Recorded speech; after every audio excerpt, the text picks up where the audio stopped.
2 பேர் ஒரே அகவை, ஒரே ஊரில், ஒரே நிறுவனத்தில் ஒரே அளவிலான மாத ஊதியத்திற்கு வேலைக்குச் சேர்கிறார்கள்.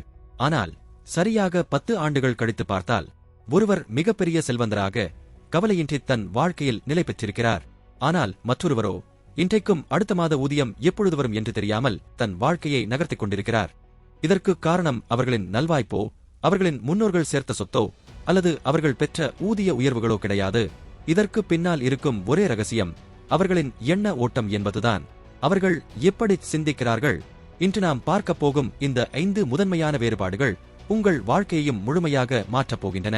முதலாவது, பற்றாக்குறை மனநிலைக்கும் மனநிறைவு மனநிலைக்கும் உள்ள வேறுபாடு.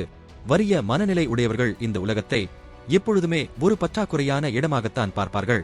அதாவது, மற்றொருவர் வெற்றி பெற்றால் நாம் தோற்றுவிடுவோம், பிறர் வளர்ந்தால் நமக்கு ஆபத்து என்று அஞ்சுவார்கள். அவர்களின் மொத்த சிந்தனையும் என்னிடம் இருப்பதை நான் எப்படி பாதுகாத்துக் கொள்வது என்ற குறுகிய வட்டத்திற்குள்ளேயே முடிந்துவிடும். பற்றாக்குறை சிந்தனை உங்களை சுருக்கிவிடும். ஆனால் செல்வச் செழிப்புமிக்க மனநிலை கொண்டவர்கள் வாய்ப்புகள் எல்லா இடங்களிலும் நிறைந்துள்ளன என்று நம்புவார்கள். மற்றொருவர் வெற்றி பெற்றால், அவரால் முடிகிறது என்றால் நம்மாலும் இயலும் என்ற நேர்மறை ஆற்றலை எடுத்துக் கொள்வார்கள். அவர்களின் யோசனை எப்பொழுதுமே நான் எப்படி இன்னும் அதிகமாக உருவாக்குவது என்றுதான் இருக்கும். இந்த மனநிறைவு சிந்தனை உங்களை விரிவடையச் செய்யும். இரண்டாவது, பிறர் மேல் பழி போடுவதற்கும் தன் செயலுக்குத்தானே பொறுப்பேற்பதற்குமான வேறுபாடு. வறிய மனநிலை எப்பொழுதுமே சாக்குகளையும் காரணங்களையும் மட்டும்தான் தேடும். என் வறுமைக்கு காரணம் நாட்டின் பொருளாதாரம், என்னொரு மேலாளர் சரியில்லை, இந்த அரசாங்க கட்டமைப்பு தவறு, இல்லையென்றால் எனக்கு கால நேரம் சரியில்லை என்று மற்றவர்கள் மீது பழி போடும். பிறர் மீது பழி போவது உங்கள் அகந்தையை காப்பாற்றலாம், ஆனால் உங்கள் வளர்ச்சியை மொத்தமாக அழித்துவிடும். ஆனால் செல்வ மனநிலை உடையவர்கள் தீர்வுகளை தேடுவார்கள். சூழ்நிலை எதுவாக இருந்தாலும் இப்பொழுது இந்த நிமிடம் நான் என்ன செய்ய வேண்டும் என்று சிந்திப்பார்கள். தவறுக்கு நாம் தான் பொறுப்பு என்று ஏற்றுக்கொள்வது தொடக்கத்தில் கடினமாக இருக்கலாம். ஆனால் அதுதான் உங்கள் வாழ்க்கையின் கட்டுப்பாட்டு சக்கரத்தை உங்கள் கைகளில் கொடுக்கும். நீங்கள் எப்பொழுது பொறுப்பை ஏற்றுக்கொள்கிறீர்களோ அப்பொழுதே உங்களுக்கான பேராற்றலை உங்கள் கைகளில் எடுக்கிறீர்கள். மூன்றாவது, நுகர்வு மனநிலைக்கும் உருவாக்க மனநிலைக்கும் உள்ள வேறுபாடு. வறிய மனநிலை உள்ளவர்களின் முழு கவனமும் பொருட்களை வாங்குவது மீது மட்டும்தான் இருக்கும். புதிய அலைபேசி, ஆடம்பரமான ஊர்தி, பகட்டான வாழ்க்கை முறை என செலவு செய்ய மட்டும்தான் யோசிப்பார்கள். ஆனால் செல்வ மனநிலை கொண்டவர்கள் நாம் இந்த உலகத்திற்கு எதனை கொடுக்க முடியும் என்று சிந்திப்பார்கள்.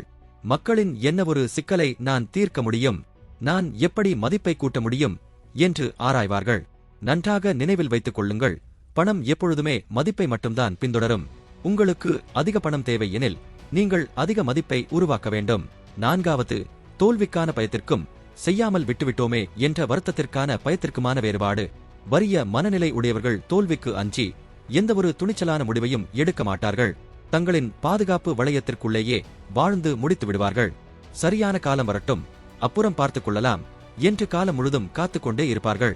ஆனால் செல்வ மனநிலை கொண்டவர்கள் தோல்வியை விட முயற்சிக்காமல் விட்டுவிட்டோமே என்று பிற்காலத்தில் வரும் குற்ற உணர்ச்சிக்கு அதிகம் பயப்படுவார்கள்.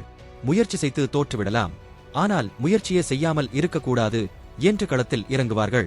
ஏனெனில் தோல்வி உங்களுக்கு பாடத்தை கற்றுக் கொடுக்கும், ஆனால் செய்யாத வருத்தம் மனதிற்குள்ளேயே தங்கி உங்களை அரித்துக் கொண்டே இருக்கும். ஐந்தாவது மற்றும் மிக முக்கியமானது, நேரத்திற்கும் பணத்திற்குமான மதிப்பு வேறுபாடு. வறிய மனநிலை உடையவர்கள் எல்லா இடங்களிலும் சிறிதளவு பணத்தை சேமிப்பதற்காக பார்ப்பார்கள். ஒரு சின்ன தொகையை சேமிப்பதற்காக தங்களின் பல மணி நேர பொன்னான நேரத்தை வீணடிப்பார்கள். ஆனால் செல்வ மனநிலை கொண்டவர்கள் பணத்தை விட நேரத்தைத்தான் உயிராக மதிப்பார்கள். தங்களின் நேரத்தை மிச்சப்படுத்த அவர்கள் பணத்தை செலவழிக்க கூட தயங்க மாட்டார்கள். ஏனெனில் அவர்கள் இன்னும் பெரிய செயல்களில் கவனம் செலுத்த முடியும். இழந்த பணம் எப்பொழுது வேண்டுமானாலும் திரும்ப வரும், ஆனால் இழந்த நேரம் திரும்ப வரவே வராது. இப்பொழுது உங்களிடம் ஒரு நற்செய்தியை கூறுகிறேன். இந்த எண்ண ஓட்டம் என்பது பிறப்பால் வருவது கிடையாது. இதனை நாம் பழகிக் கொள்ள முடியும், மாற்றியமைக்கவும் முடியும். இனிமேல் உங்கள் மனதிற்குள் என்னால் இதனை வாங்க இயலாது என்று தோன்றும் பொழுது அதை நிறுத்திவிட்டு, இதனை வாங்கும் அளவிற்கு நான் என்ன செய்ய வேண்டும், எப்படி ஈட்ட வேண்டும் என்று வினா எழுப்புங்கள். இது என் தவறில்லை என்று தோன்றும் பொழுது, இப்பொழுது இந்த சூழ்நிலையில் நான் என்ன செய்ய முடியும் என்று யோசியுங்கள். அடுத்த 30 நாட்களுக்கு உங்களுக்கான ஒரு எளிய சவால். முதலாவது, யாரையும் எதையும் பழி தூற்றாதீர்கள், முழு பொறுப்பையும் நீங்களே ஏற்றுக்கொள்ளுங்கள். இரண்டாவது, உங்களுக்கு தேவையான துறையில் ஏற்கனவே வென்ற ஒருவரிடமிருந்து கற்றுக்கொள்ளுங்கள். மூன்றாவது, பொருளாதார ரீதியாக உங்களை பயமுறுத்தும் ஒரு செயலை துணிச்சலுடன் செய்யுங்கள். நான்காவது, ஒரு சிறிய துணை வணிகத்தையாவது தொடங்குங்கள். ஐந்தாவது, நாள்தோறும் புதிய அறிவை தொடர்ந்து கற்றுக்கொண்டே இருங்கள்.